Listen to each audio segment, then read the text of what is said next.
अस्सलाम वालेकुम स्टूडेंट्स, उम्मीद है आप तमाम लोग खैरियत से होंगे। मेरा नाम मोहम्मद उमर खान है और आप देख रहे हैं दी लॉ चैनल। इस चैनल पर गुफ्तगू करते हैं हम लॉ लैट, लॉ गैट और LLB 4 ईयर्स के हवाले से। तो अगर आप नए कैंडिडेट हैं, नए स्टूडेंट हैं, इस चैनल पर पहली बार तशरीफ़ लाएँ तो इस चैनल को ज़रूर सब्सक्राइब कीजिए ताकि इस तरह की मज़ीद अपडेटेड और लेटेस्ट वीडियोज़ हम आप तमाम कैंडिडेट्स की खदमत में बर वक्त शेयर कर सकें। आज के इस लेक्चर में हम 24 अगस्त 2025 के परस्पेक्टिव से एस्से और पर्सनल स्टेटमेंट के हवाले से कुछ गाइडेंस आपके साथ शेयर करने वाले हैं। बहुत से कैंडिडेट्स जो अपनी प्रिपरेशन को कंक्लूड कर रहे हैं, वाइंड अप कर रहे हैं, वो इस वक्त परेशान हैं कि वो किस तरीके से मैक्सिमम स्कोर कर सकते हैं एस्से और पर्सनल स्टेटमेंट में। बिकॉज लॉ एडमिशन टेस्ट में अगर आप ज़्यादा स्कोर करना चाहते हैं तो आपको हर सेक्शन पे मेहनत करनी पड़ती है। ऑब्जेक्टिव सेक्शन को बहुत ज़्यादा टाइम दिया जाता है, स्टूडेंट्स उस पर बहुत मेहनत करते हैं, मुख्तलिफ रिसोर्सेज को कंसल्ट करते हैं, सब्जेक्ट वाइज उसको प्रिपेयर करते हैं। लेकिन एक ऐसा सेक्शन जिससे आप अपने स्कोर को बूस्ट कर सकते हैं, उस पर बहुत कम स्टूडेंट्स जो है वो तवज्जो देते हैं, और वो सेक्शन है आपका सब्जेक्टिव सेक्शन, जिसमें आपको एक एस्से लिखना होता है 15 नंबरों पर मुश्तमिल और एक पर्सनल स्टेटमेंट लिखनी होती है जो 10 नंबरों पर मुश्तमिल होती है। अगर इस सेक्शन पर आप फोकस करते हैं, मेहनत करते हैं, तो ये सेक्शन आपके ओवरऑल स्कोर को बूस्ट कर सकता है। मैंने बहुत से ऐसे स्टूडेंट्स देखे हैं जो हमारे बैच में ट्रेन होते हैं और वो प्रैक्टिस के थ्रू अपने आप को इतना इंप्रूव करते हैं कि आउट ऑफ 25 उनका स्कोर जो है वो 23, 22, 21 तक जो है वो चला जाता है। तो आप भी अपना स्कोर जो है 20+ के फिगर में लेके जा सकते हैं अगर आप चंद चीज़ों को, चंद इंपॉर्टेंट चीज़ों को मद्देनजर रखते हैं और अपनी प्रैक्टिस को बेहतरीन तरीके से जो है वो करते हैं। सबसे पहले तो आप एक चीज़ जहन में रखें कि अगर आप एस्से और पर्सनल स्टेटमेंट लिखने के हवाले से कंफ्यूज हैं, आप जानना चाहते हैं कि एस्से कैसे लिखा जाता है, पर्सनल स्टेटमेंट कैसे लिखी जाती है और इंपॉर्टेंट टॉपिक्स क्या हो सकते हैं जिन पे आप प्रैक्टिस करें, तो आपको डिस्क्रिप्शन में मैं डिटेल के साथ वीडियोज़ का लिंक दे दूंगा। इस वीडियो को कंप्लीट करने के बाद आप उन वीडियोज़ की तरफ जा सकते हैं ताकि आप बेसिक पैटर्न के हवाले से गाइडेंस ले सकें। मैं आपको एक चीज़ अश्योर करवाता हूं कि इस वीडियो समेत उन वीडियोज़ को अगर आप देख लेते हैं तो फिर एस्से और पर्सनल स्टेटमेंट में आपके मार्क्स डिडक्ट नहीं होंगे, बशर्ते ये कि आप उस प्रोसीजर को फॉलो करके अपनी प्रैक्टिस करें और उसी तरीके से एग्जाम डे पे परफॉर्म करें। तो सबसे पहली चीज़ तो आपने अपने जहन में ये रखनी है कि एस्से और पर्सनल स्टेटमेंट लिखने के लिए आपने अपने 2 घंटों में, यानी कि लैट को सॉल्व करने के लिए जो 2 घंटे आपको दिए जाएंगे, उसमें 30 मिनट रिजर्व रखने हैं। 1 hour and 30 मिनट्स में आपने अपना ऑब्जेक्टिव सेक्शन कंप्लीट करना है और रिमेनिंग जो आपके पास टाइम बचेगा 30 मिनट्स का, वो आपने सब्जेक्टिव सेक्शन को देना है।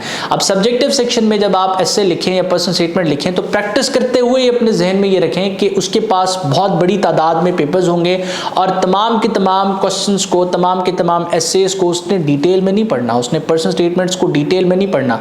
आपने चाहे उसके अंदर अल्फाज का चुनाव ऐसा किया हो कि मोती पुरे हुए हो, लेकिन अगर वो टॉपिक दिखने में ही अच्छा नहीं है, उसने एक नज़र टॉपिक पर डाली है और ऐसा लगता है कि आपने रफ लिखा हुआ है, प्रैक्टिस की हुई है, रफ अल्फाज लिखे हुए हैं, आपकी मार्जिन लाइंस नहीं है या वर्ड्स जो है वो मार्जिन लाइन पे स्टॉप नहीं हो रहे, आपके पैराग्राफिंग नहीं है, आपने एक बेतरतीब लिखा हुआ है, कटिंग ओवर राइटिंग की हुई है, तो उसने आपके टॉपिक को पढ़ना ही नहीं है।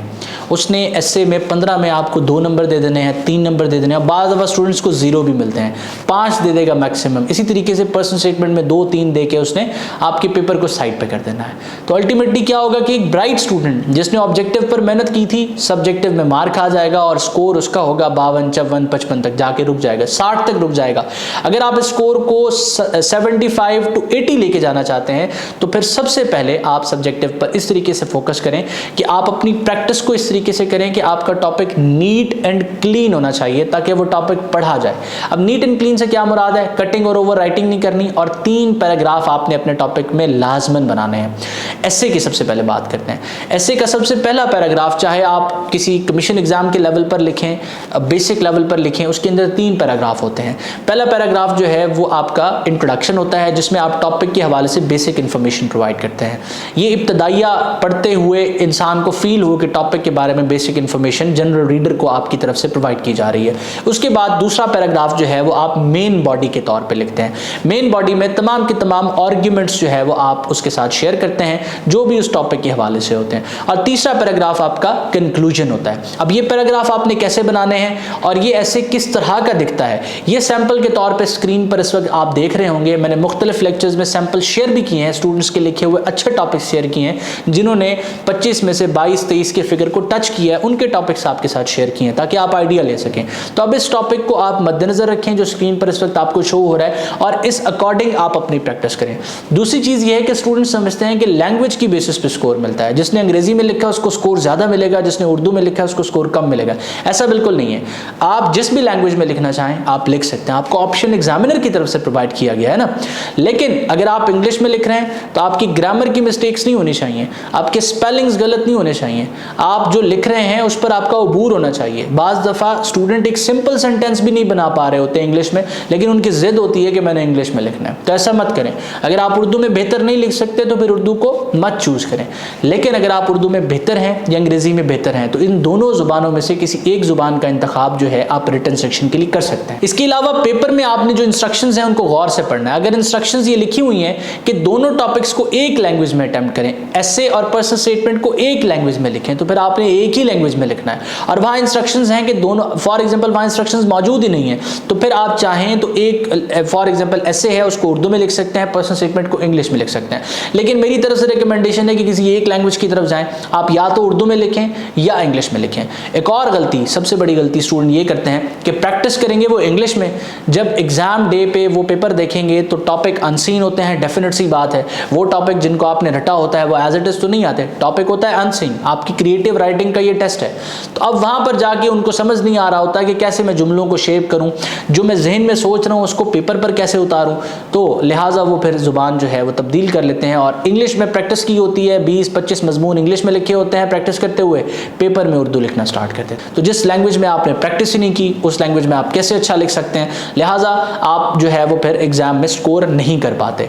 तो ये वो चंद चीज़ें हैं जो सबसे इंपॉर्टेंट हैं अगर आप एसे के सेक्शन में, पर्सनल स्टेटमेंट के सेक्शन में बेहतर परफॉर्म करना चाहते हैं। अब ये जनरल गाइडेंस एसे के हवाले से थी। पर्सनल स्टेटमेंट के हवाले से बात करें तो इनिशियली जब 2018 में लॉ एडमिशन टेस्ट कंडक्ट होना स्टार्ट हुआ उस वक्त पर्सनल स्टेटमेंट आपसे इस तरह से पूछी जाती थी कि टॉपिक रिपीट होता था कि आप वकील क्यों बनना चाहते हैं, इस शोबे का इंतखाब आपने क्यों किया। अब स्टूडेंट्स ने यह समझा कि फॉर एग्जांपल एक बार, दो बार, तीन बार, चार बार ये टॉपिक पूछा गया है तो यही टॉपिक पर्सनल स्टेटमेंट में पूछा जाएगा।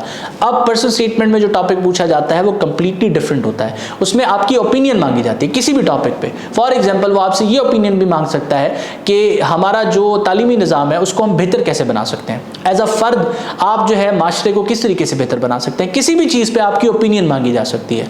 तो कुछ लोग एक टेम्पलेट फॉलो करते हैं जिसमें लिखते हैं जी मेरा नाम मोहम्मद उमर खान है, मैं बहैसियत पाकिस्तानी शहरी ये राय रखता हूँ।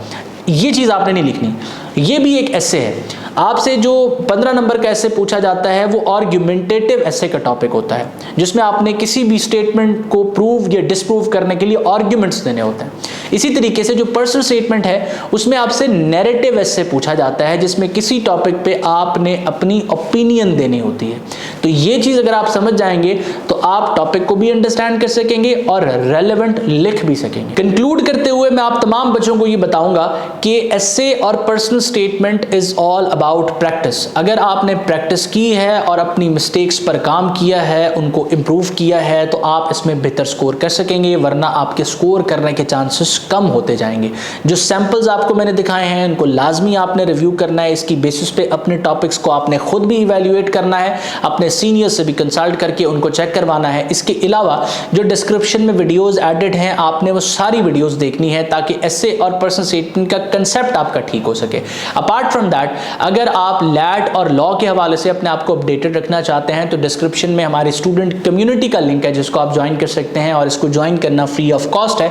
इसको ज्वाइन करने के बाद लैट और लॉ के हवाले से आपको हम अपडेटेड रखेंगे। अगर आपको ये लेक्चर पसंद आए तो दी लॉ चैनल को सब्सक्राइब कीजिए, बेल आइकन पे प्रेस कीजिए ताकि तमाम की तमाम लेटेस्ट अपडेट हम आप स्टूडेंट्स को बर वक्त पहुंचा सकें। अल्लाह आपका हामी और नासिर हो। हमेशा आप तमाम स्टूडेंट्स की कामयाबी के लिए दुआ गो। उमर खान और उसकी टीम। अल्लाह हाफ़िज़।